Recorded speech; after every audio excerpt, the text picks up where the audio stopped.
When my son looked me in the eyes and said, "You're dead to me," I didn't raise my voice. I didn't argue. I didn't beg.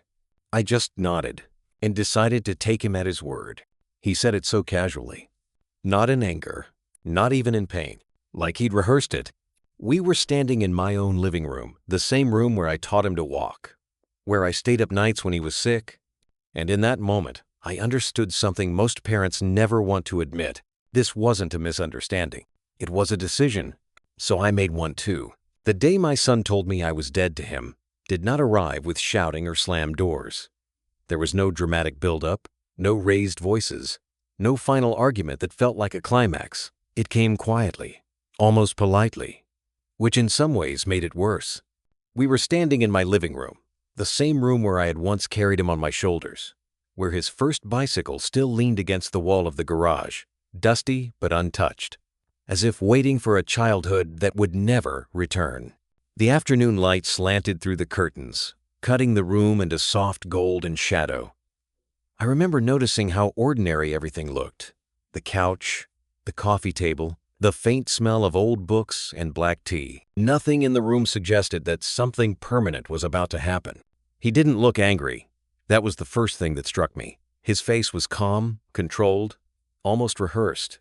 His arms were crossed, not defensively, but with a kind of practiced finality, like a man closing a chapter he had already finished reading. He avoided my eyes, not because he was ashamed, but because he didn't need my reaction to validate what he was about to say. That was when I knew this conversation wasn't for discussion. It was an announcement. "You're dead to me," he said, just like that. No trembling voice, no hesitation, no emotion sharp enough to cut the air. The words landed softly, like snow, and somehow buried everything beneath them. For a moment, my mind refused to process the sentence. Parents are wired to hear panic in their children's voices, anger, confusion, even cruelty, but not detachment. Detachment is different. Detachment is a decision already made. I looked at him, searching for the boy I used to know, the one who once cried because he thought he'd broken my favorite mug. That boy wasn't there. In his place stood a man who had already stepped away emotionally, someone who had prepared himself for my absence long before he told me about it. I asked him why. Not loudly, not accusingly, just one word, spoken calmly, because some part of me still believed there had to be a misunderstanding. There always is, we tell ourselves. Families fracture over misunderstandings all the time. He shrugged. That shrug did more damage than the words. A shrug means the reasons don't matter anymore. A shrug means the cost has already been calculated. "You know why," he said. And then, after a pause that felt intentional, he added, "This is what's best for us." Us, not him. Us, plural, collective. A decision made somewhere else, reinforced somewhere else, and delivered to me like a finalized contract. I realized then that this moment hadn't started in my living room. It had started months earlier, maybe years, in conversations I was never part of. It had started in whispers, in shared frustrations, in narratives slowly rewritten until I became the villain in my own family. I had simply been invited to hear the conclusion. I felt something tighten in my chest, not sharp pain, not panic, but a quiet pressure, like a door closing somewhere deep inside me. I could have argued. I could have reminded him of everything I had done, every sacrifice I had made, every night I had stayed awake worrying about his future while mine slowly narrowed.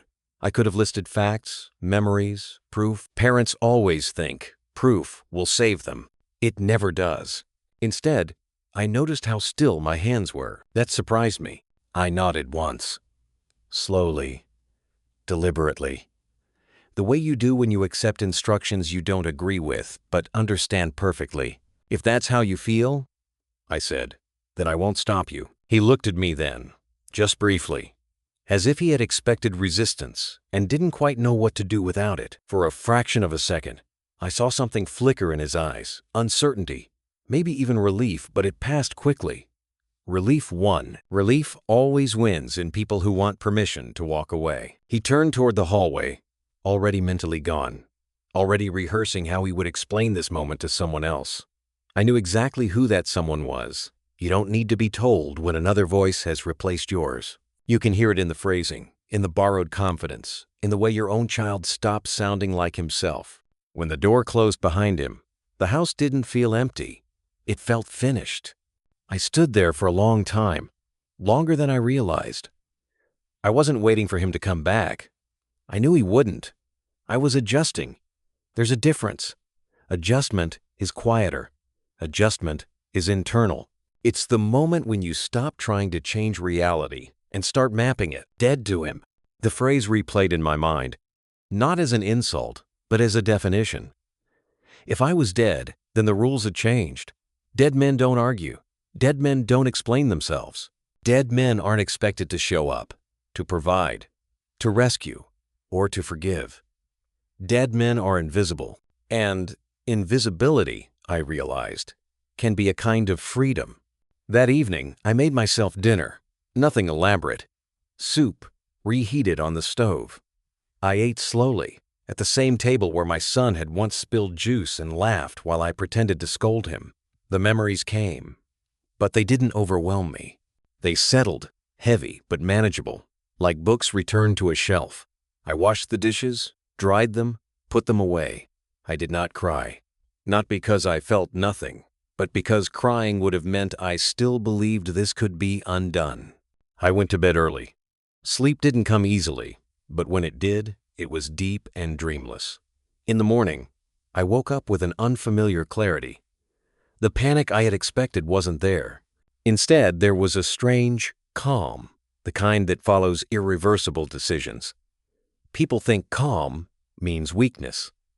They confuse silence with surrender. They are wrong. Over the next few days, I said nothing. I didn't call. I didn't text. I didn't ask mutual relatives to intervene. I let the absence speak for itself. And in that silence, I began to see things I had missed before. Patterns, assumptions, quiet manipulations that only become obvious when you stop trying to fix them. Being dead, it turned out, had advantages. No one checked in on me. No one asked what I planned to do next. No one wondered how I was holding up. That told me everything I needed to know about how thoroughly the narrative had been rewritten. I had not just been rejected, I had been replaced. And that was when I understood something fundamental. This was not the end of my story. It was the moment it finally became mine. Silence changes shape after something like that.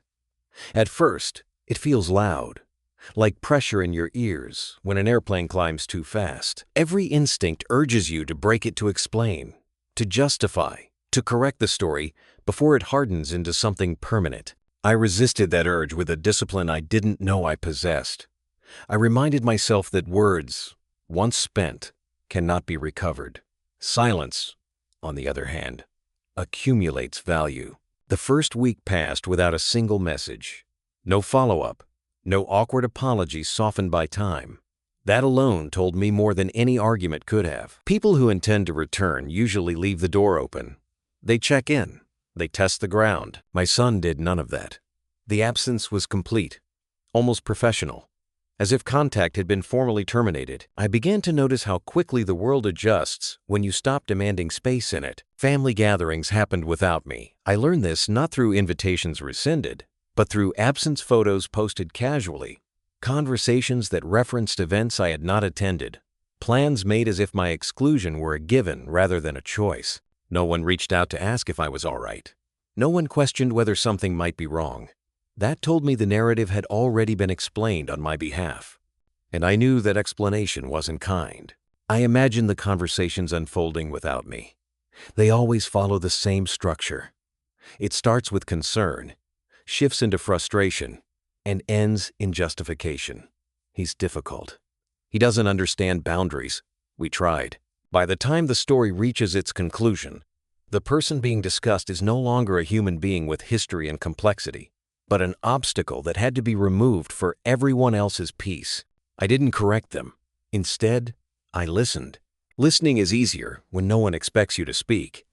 I answered calls politely when they came, which wasn't often. I kept my responses short, neutral. I never volunteered information. People are remarkably careless when they think you've been disarmed. They talk freely around those they believe are no longer relevant. That's how I learned about the money. It came out casually, as these things always do. A remark about tight finances, followed by a complaint about obligations, about how unfair it was that certain assets were locked away and out of reach. No one said my name directly, but they didn't need to. I recognized the frustration immediately. It wasn't grief driving the distance. It wasn't old resentment. It was impatience. Impatience is a very specific emotion. It doesn't want reconciliation. It wants acceleration. I reviewed old conversations in my head with a new clarity. Moments that had seemed harmless before now revealed their true shape. The sudden interest in my paperwork. The oddly timed questions about beneficiaries. The suggestions framed as concern. You should really simplify things. It would be easier if everything were clearer. At the time, I had dismissed them as practical advice. Now, viewed through silence, they were unmistakable. I had not been abandoned because I was a burden. I had been abandoned because I was in the way. Once that realization settled, something inside me hardened not into anger, but into resolve. Anger clouds judgment. Resolve sharpens it. I stopped framing the situation emotionally and began to examine it structurally. Who benefited from my absence? Who had the most to gain from my silence being permanent rather than temporary? These were not questions driven by paranoia. They were logical inquiries prompted by observable behavior. I began organizing my records, not in a dramatic way. Quietly, methodically, I reviewed documents I hadn't looked at in years, not because I expected to find betrayal on paper, but because I wanted to understand the full scope of what I controlled versus what others assumed they controlled. There is a difference, and it's an important one. Assumptions make people reckless. As I worked, I noticed something else. No one checked whether I was struggling. No one asked if I needed help. The absence of concern was almost as informative as the presence of entitlement. When people expect you to provide, they become anxious when you withdraw. When they don't check on you at all, it's because they've already written you out of the equation. I let them. Days turned into weeks, weeks into a quiet routine. I walked in the mornings. I read in the afternoons. I slept better than I had in years. That surprised me most of all. I had expected grief to keep me awake, to hollow me out. Instead, I felt strangely alert, as if my mind had finally been freed from the constant background noise of obligation. Dead men, after all, have no duties. Occasionally, doubt crept in. It always does. Late at night, when the house settled and memory grew louder, I wondered if I had misread something, if pride had clouded my perception. But each time that doubt surfaced, it was corrected by another small confirmation, a remark overheard, a plan made without me, a silence that lasted just a little too long. Silence doesn't lie. By the end of the month, I understood the shape of the situation clearly enough to stop guessing. This was not about reconciliation. It was about control. And control, once exposed, becomes predictable. I did not confront anyone. Confrontation would have warned them. Instead, I did what dead men do best. I watched. Before all of this, my son had not been cruel. That distinction matters. Cruelty suggests intention, a desire to cause pain. What replaced him was something colder, something learned. He had been patient once, thoughtful. The kind of boy who asked questions before making decisions, who doubted himself just enough to remain decent. I raised him that way on purpose. Confidence without reflection is dangerous. Reflection without confidence is paralysis. He had once balanced both. The change did not happen overnight. Looking back, I could trace it in fragments, moments that felt insignificant at the time, but now aligned into something unmistakable. It started with impatience, subtle at first. He interrupted more, finished my sentences, corrected me publicly, not sharply, but with a casual superiority that suggested he believed he knew better now. I told myself it was adulthood asserting itself. Parents always do. We mistake distance for growth because admitting manipulation is harder. Then came the language. He began to speak in phrases that weren't his. I noticed it without fully understanding it. Words like boundaries, toxic, emotional labor. Useful words in the right context, weaponized ones in the wrong hands. He used them selectively, never to describe his own behavior, always to define mine. That was another pattern I ignored longer than I should have. People who truly understand those concepts apply them inward first. Those who use them as shields apply them outward exclusively. The first time he accused me of controlling behavior, I was genuinely confused. Control had never been my method. I believed in preparation, not coercion. Structure, not domination. But confusion is precisely what manipulation relies on. If you can make someone question their own intentions, you can redefine their reality. I remember asking him to explain what he meant. He couldn't. Not really. He circled the idea, repeated the words, grew frustrated when I asked for specifics. That frustration didn't come from disagreement. It came from the fact that the argument wasn't his. He was reciting conclusions he had been handed without being given the reasoning behind them. Someone else had done that thinking for him. I knew exactly when that someone entered the picture, though at the time I underestimated the impact. She was polite in the way people are polite, when they're observing, not engaging. She asked questions that seemed curious, but were actually diagnostic. What do you own? Who handles what? How independent are you really? None of it felt invasive because it was wrapped in charm. I had seen that kind of intelligence before. Sharp, strategic, always several steps ahead of the room. I didn't distrust her. That was my mistake. I believed trust was neutral, something you extended until proven otherwise. I had not yet learned that some people interpret trust as permission. Gradually, my son stopped confiding in me. Not abruptly, gradually. Conversations became surface level.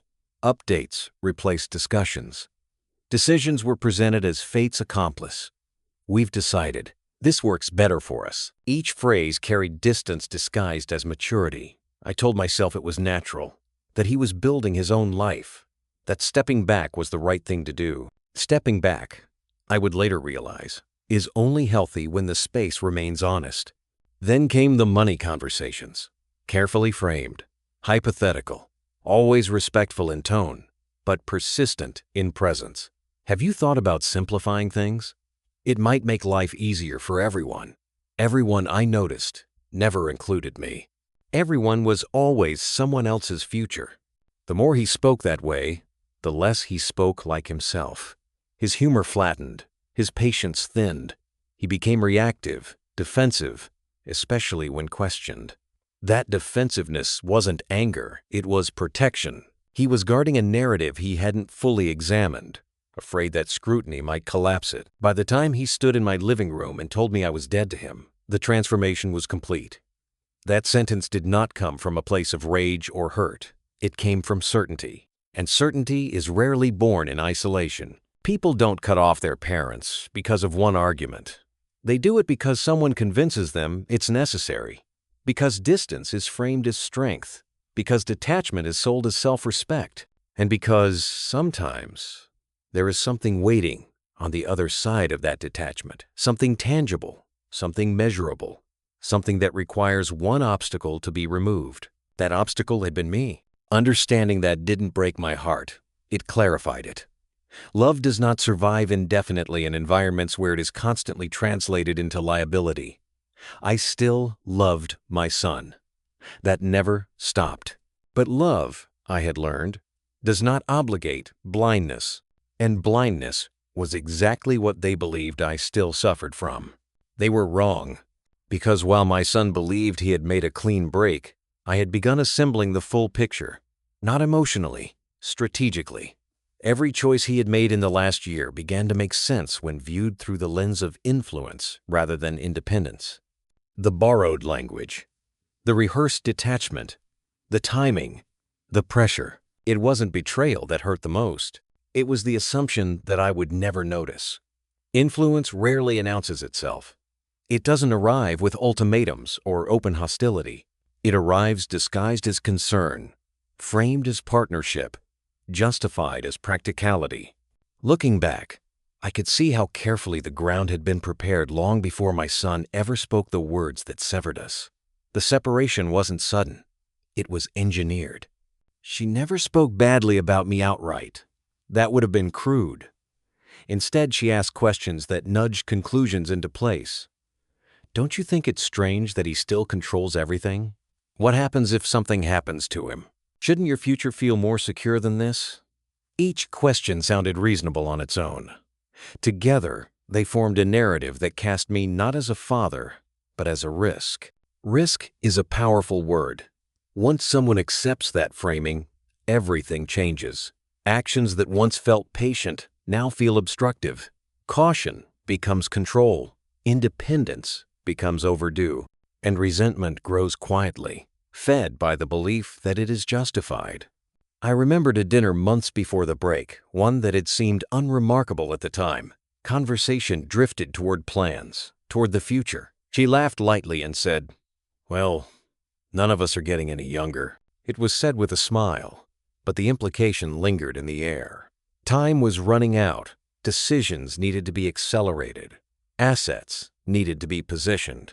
My son nodded then, not in agreement, but in acceptance. That was the moment, though I didn't recognize it then, when patience began to look like delay to him, and delay began to feel intolerable. The pressure intensified subtly after that. Not demands, suggestions, not arguments, comparisons. Other parents help their children get established. Other families don't complicate things this much. The comparisons were never explicit, never cruel. They didn't have to be. Comparison is the most effective form of coercion because it allows the person being pressured to believe the idea is their own. I noticed how his visits became transactional. He asked fewer questions about my life and more about logistics, documents, titles, processes. He was careful not to sound greedy. Greed is unattractive. Instead, he sounded burdened, as if he were carrying responsibility on my behalf, as if he were cleaning up a mess I had selfishly refused to organize. I let him talk. What struck me most was not what he asked, but what he assumed. He assumed inevitability, that things would naturally pass to him, on his terms, in his time frame, that my role was to step aside gracefully, to make room, to disappear politely. When that didn't happen fast enough, frustration crept in. And frustration, once validated by another voice, turns into entitlement. She validated it expertly.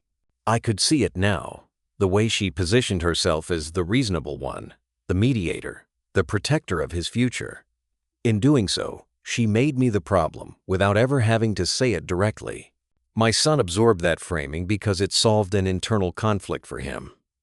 It allowed him to pursue what he wanted without confronting the discomfort of how he was getting it. That discomfort, redirected outward, became resentment toward me. By the time the final conversation happened, he no longer saw himself as rejecting his father. He saw himself as escaping a situation that had been unfairly imposed on him. That belief made the words easier to say. It also made him confident I would react predictably, with guilt, with fear, with compromise. They had miscalculated. What neither of them understood was that pressure only works when the person being pressured needs approval. I had long since learned to live without it. I had survived leaner years than this. I had built stability from uncertainty. I did not fear starting over. And I certainly did not fear being underestimated. In fact, underestimation had always worked in my favor. As I pieced together the influence behind my son's decision, something else became clear. This was not just about cutting me out emotionally. It was about repositioning control, about moving me from stakeholder to obstacle, from authority to inconvenience. They believed distance would weaken me, that isolation would make me pliable. They believed wrong. Distance had given me clarity, and clarity had given me time. Time to observe without interference. Time to understand motivations without being distracted by emotion. Time to plan without the noise of false urgency. They were rushing because they wanted something now. I had no such need. Patience, I realized, was no longer a virtue. It was a weapon, and they had handed it to me willingly. Once I stopped trying to fix things, I began to see them as they were. That is the paradox of detachment. When you let go of the outcome, the truth loses its camouflage. I was no longer listening for reconciliation or apology. I was listening for consistency. And consistency, over time, reveals intention. The first pattern was timing. They reached out only when something was needed, not emotional connection, logistics, clarification, access. The calls came during business hours, never late at night, never early in the morning. No concern for my schedule, only theirs. That told me I had been recategorized in their minds. No longer family, but resource. The second pattern was escalation. Each request assumed compliance as the baseline. Questions were framed to move things forward, never to seek permission. When we do this, after we finalize that, language matters. People telegraph their expectations long before they state them outright. The more comfortable they became with my silence, the bolder those assumptions grew. The third pattern was delegation. My son stopped asking questions himself. Instead, messages came, filtered phrases, softened, urgency heightened, responsibility diffused. She was just wondering. We were thinking it might be easier if this was not partnership. It was insulation. He was creating distance between himself and the pressure so that when resistance appeared, he wouldn't feel personally responsible for it. And resistance did appear. Quietly, strategically. I never said no directly. I delayed. I asked for time. I requested clarity. Each delay was met with mild irritation, disguised as concern. Each request for clarity was answered vaguely, as if specificity were inconvenient. That vagueness was revealing. People with clean intentions do not mind precision. Those relying on momentum do. Greed, I learned, is impatient. It shows itself in shortcuts, in irritation at process, in resentment toward safeguards. The more I slowed things down, the more their frustration leaked through. Not in anger, but in tone. A tightening, of forced politeness. An edge that wasn't there before. They believed the end was close enough to touch. Obstacles at that stage feel intolerable. They began to contradict themselves. Details changed. Explanations shifted depending on who was asking. What had once been a necessity became a convenience. What had been urgent became flexible. Then urgent again. Each inconsistency was small, but together they formed a map. I started documenting not dramatically, not obsessively, simply noting dates, phrases, assumptions. Patterns do not require volume to be convincing. They require alignment. The most telling mistake came from confidence. They assumed I was isolated, that no one was advising me, that I was reacting emotionally, not analytically. They mistook my lack of confrontation for confusion. People often do. They forget that silence can be active. One afternoon, my son let something slip, a casual reference to a step that hadn't been discussed. Not publicly, not formally, just assumed. When I asked how that conclusion had been reached, he hesitated. Not because he didn't know the answer, but because he realized he had revealed the destination before securing the path. That hesitation confirmed everything. From that point on, I stopped wondering if they were acting in bad faith and started asking how far they were willing to go.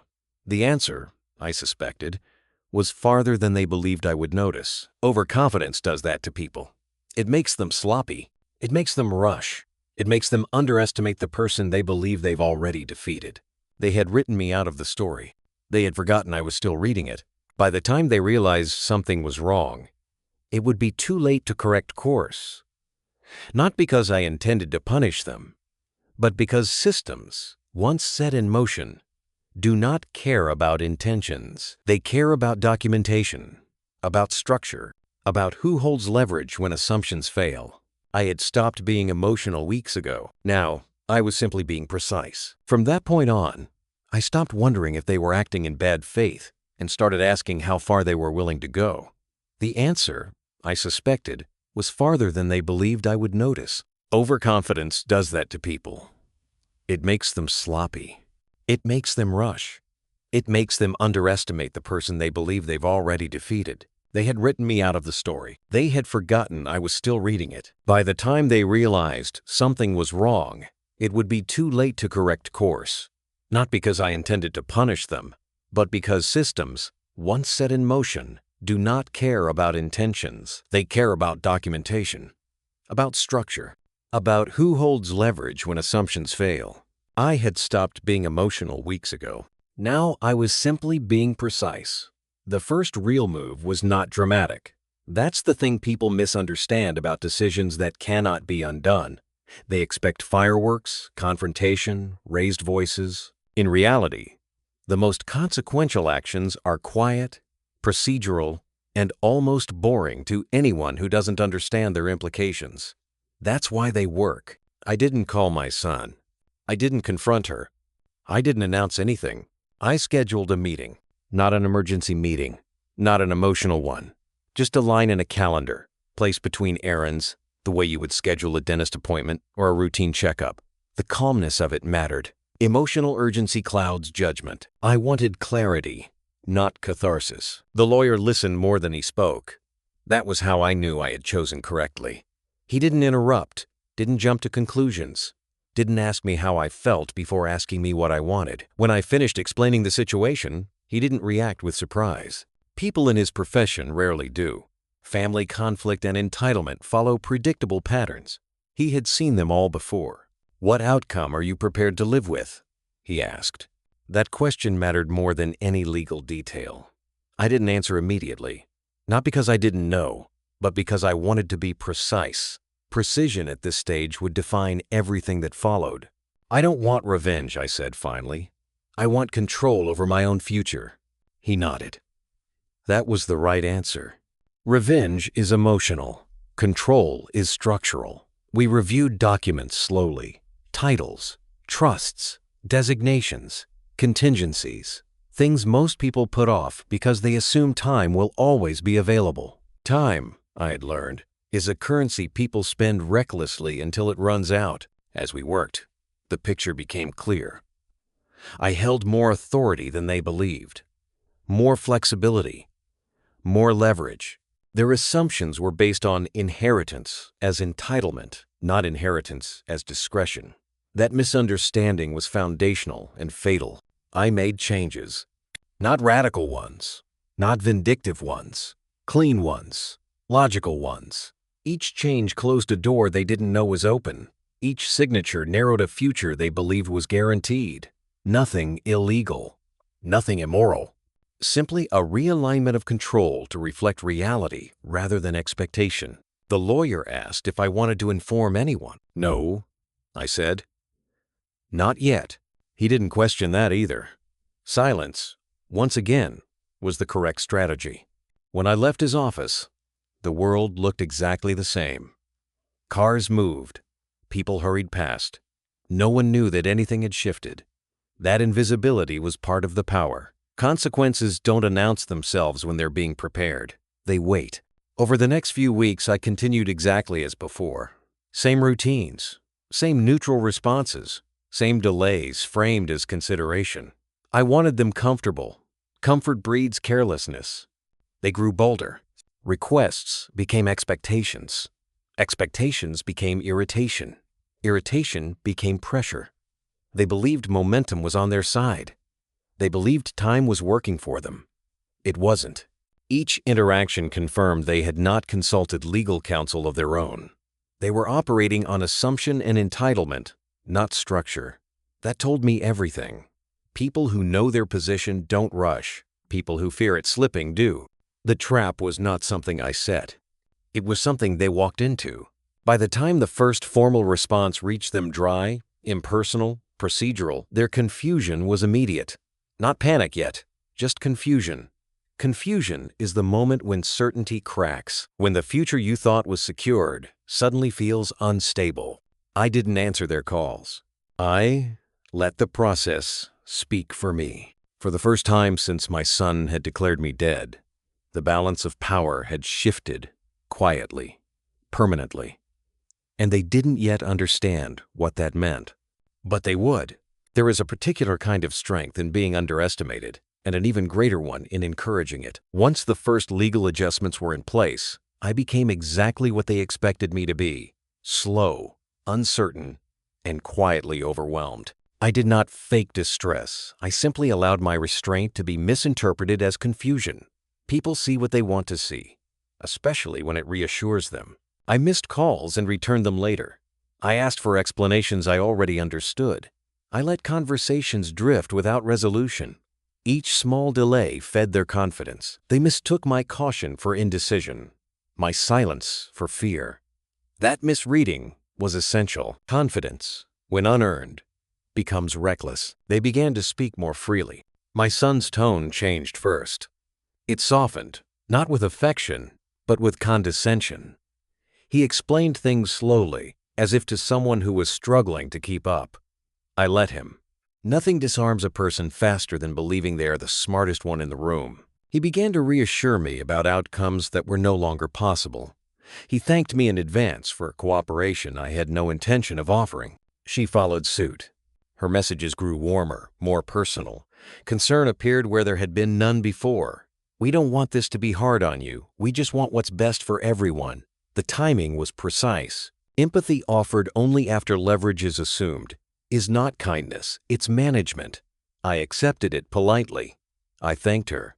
Gratitude disarms. Suspicion, behind the scenes, they accelerated. They made plans without confirmation. They discussed timelines as if they were inevitable. They spoke about my future as something already decided, something that would happen to me rather than with me. That was the clearest sign of all. People who still fear resistance ask permission. People who believe resistance is gone proceed. I let them proceed. Occasionally, I expressed mild concern, not opposition concern. Questions about logistics, about fairness, about whether certain steps were really necessary. Each question was answered quickly, reassuringly, dismissively. "Don't worry about that. We've handled it. It's all taken care of."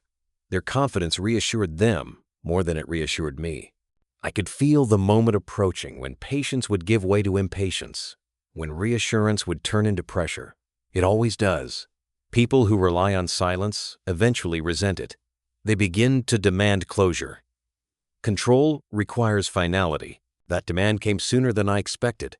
My son called one evening, unusually direct. He spoke about wrapping things up, about moving forward, about how stressful uncertainty had been for everyone. He suggested a meeting, not a discussion, a meeting. Structured, purposeful, final. I agreed. Agreement was the last thing he expected. The relief in his voice was unmistakable. He believed he had won. He believed the long wait had paid off. That belief loosened his caution. It made him careless. He began to outline expectations openly, to describe outcomes as if they were already signed into existence. I listened. I nodded. I asked for the agenda. The agenda, it turned out, was everything. That night, after the call ended, I slept soundly. There is peace in knowing exactly where a situation is heading, especially when the other side believes they are in control of the direction. I reviewed my notes one last time.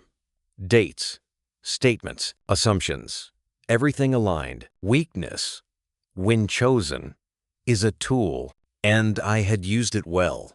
The meeting was scheduled for a Tuesday morning. Midweek meetings are always revealing. They carry the assumption that nothing will go wrong, that the world will continue moving smoothly afterward. I arrived early, not to prepare, but to observe. The room was ordinary neutral walls, a long table, a pitcher of water untouched. No one expects something permanent to happen in a room like that. That, too, was part of the miscalculation. They arrived together. My son looked relaxed, almost relieved. She looked focused, efficient, already mentally sorting outcomes. Neither of them looked concerned. Concern only appears when people sense resistance. They believed resistance had ended weeks ago. The conversation followed a familiar pattern. Summary first, reassurance second, pressure last. My son spoke about unity, about moving forward, about how difficult the past months had been for everyone. He avoided specifics, leaning instead on tone and implication. She filled in the gaps when needed, clarifying timelines, outlining steps, framing everything as inevitable. I let them talk. I asked a few questions, the kind that sound naive when you already know the answers. Each question was met with confident explanations. Each explanation layered with assumptions that had never been verified. They contradicted themselves without noticing. One moment, urgency mattered. The next, it didn't. One moment, everything was settled. The next, details were still flexible. Overconfidence had loosened their discipline. Then came the turning point. My son slid a folder across the table. "This just formalizes what we discussed," he said, not meeting my eyes. That detail mattered. People avoid eye contact when they believe they are asking for something they are not entitled to, but hope you won't notice. I opened the folder slowly. Inside were documents prepared with care and, crucially, with confidence. They assumed authority they did not have. They referenced arrangements that no longer existed. They treated my consent as procedural rather than essential. It was all very neat, very thorough, and entirely dependent on a reality that had already been changed. I closed the folder. "I don't think this reflects the current situation," I said calmly. The room shifted, not dramatically, just enough. She frowned slightly, the first crack in her composure.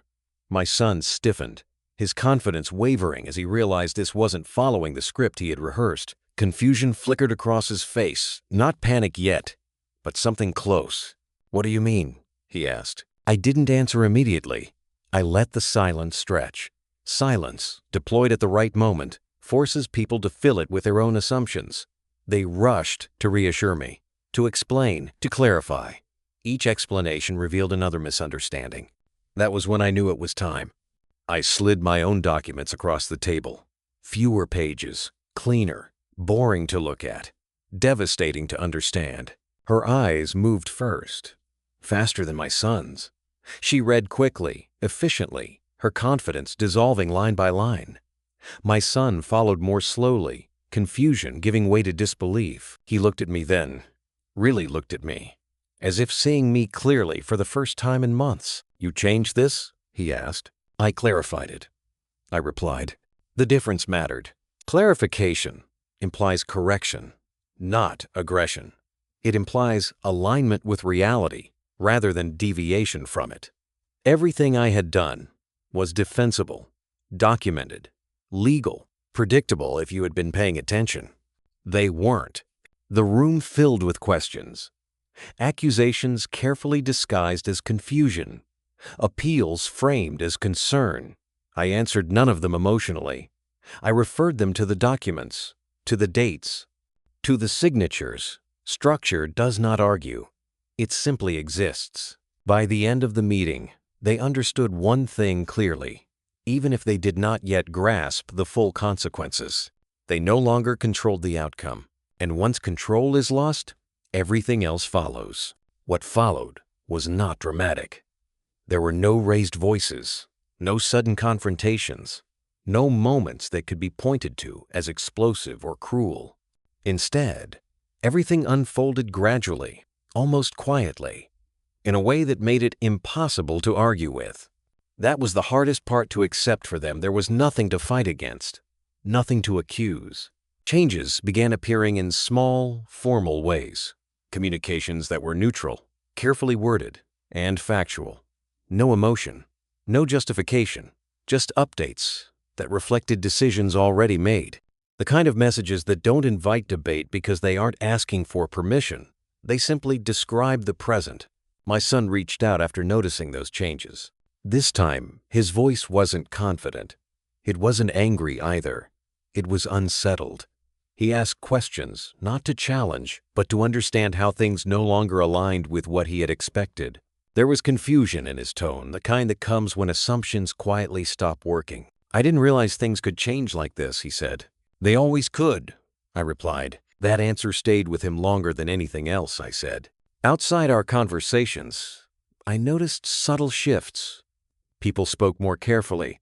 Conversations that once felt certain became tentative. The certainty that had surrounded my exclusion slowly dissolved, replaced by quiet reevaluation. No one confronted anyone. They simply adjusted, the way people do when a story no longer fits reality. The most difficult change for my son wasn't external, it was internal. Plans no longer moved forward as easily. Decisions required more thought. Outcomes felt uncertain where they had once felt guaranteed. For the first time, he had to navigate situations without assuming things would resolve themselves automatically. That realization carried weight. There were moments of tension between him and his wife. Not loud or obvious, but visible in their silence. In the way responsibility quietly shifted between them. Expectations that had once been shared now felt heavier, less certain. They contacted me less after that, not because things had healed, but because they understood something had changed permanently. Conversations became shorter, more careful, stripped of urgency. They were no longer trying to steer the situation, they were adjusting to it. And I let them, not out of bitterness, out of clarity. I had not taken anything from them. I had simply stopped standing in the place they assumed I would always occupy. And once that space was gone, everything else had to rearrange itself. That was the consequence. When things finally slowed down, there was no sense of victory. That surprised me. I had expected relief, maybe even satisfaction. Instead, what remained was something quieter, clarity. The kind that comes only after illusions have worn themselves out. Time passed without incident. No more urgent messages, no more carefully worded requests. Just distant, stable, predictable distance. The kind that no longer hurts because it no longer surprises. I adjusted to it the same way you adjust to a new climate. Cautiously at first, then naturally. My son reached out once, weeks later. Not to ask for anything, not to explain, just to talk. The conversation was polite, careful. We spoke about ordinary things, weather, work, neutral ground. There was an unspoken understanding between us that neither of us was trying to return to what had been, and neither of us knew exactly what would come next. That was progress of a different kind. He sounded older, not wiser, just more aware. Awareness often comes after certainty breaks down. It forces reflection. He did not apologize directly, and I did not ask him to. Some realizations need to belong entirely to the person having them. I noticed something else during that call. He no longer spoke as if the future were guaranteed. His words carried hesitation where confidence had once lived. Not fear, realism. And realism, while uncomfortable, is a healthier foundation than assumption. As for me, my days became simpler. Without the constant tension of expectation, I found room to breathe. I spent time on things I had postponed for years, reading without distraction, walking without urgency, thinking without pressure. The silence that had once felt heavy now felt earned. I understood then that peace does not come from winning or losing. It comes from alignment. Alignment between what you give and what you receive. Between what you tolerate and what you value. Between who you are and how you allow yourself to be treated. The relationship with my son had changed irrevocably. That was a fact, not a tragedy. Some bonds evolve, others dissolve. Not everything that ends is destroyed. Sometimes it simply completes its purpose. I no longer felt the need to explain myself to anyone. Explanation is a form of seeking permission. I had moved past that stage. What mattered was that I had responded honestly, not with anger, not with punishment, but with boundaries. Boundaries are not walls. They are definitions. They clarify where one person ends and another begins. And clarity, I had learned, is the most respectful response to disregard. People often ask whether I regret how things ended. It's an understandable question. Regret is what we expect to feel when something familiar disappears. But regret requires the belief that a different choice would have led to a better truth. I no longer believe that. When my son said I was dead to him, he didn't just reject me, he defined a boundary. At the time, he may not have understood what that meant, but I did. I understood that continuing to push against that boundary would only turn me into something I wasn't willing to become. So I accepted it. Fully. Honestly. Acceptance is not surrender. It is recognition. By taking him at his word, I stopped trying to rewrite a story that no longer belonged to me. I stopped negotiating my place in someone else's life. I allowed the distance to exist without resentment, without performance, without self-erasure. And in doing so, I reclaimed something essential: self-respect. The absence did not empty my life. It refined it. I learned that love does not require proximity to remain real, but it does require mutual regard to remain healthy. Where that regard is missing, distance becomes a form of care, not just for yourself, but for the truth. If my son ever chooses to rebuild something in the future, it will have to begin differently. Not with assumptions, not with entitlement, but with recognition. Until then, I remain where I am, grounded, clear, and at peace with the consequences of honesty. I did not punish him. I did not seek revenge. I simply lived according to the meaning of his words. And in doing so, I discovered something unexpected. Sometimes the most powerful response isn't what you say next. It's believing someone the first time they tell you who they want you to be.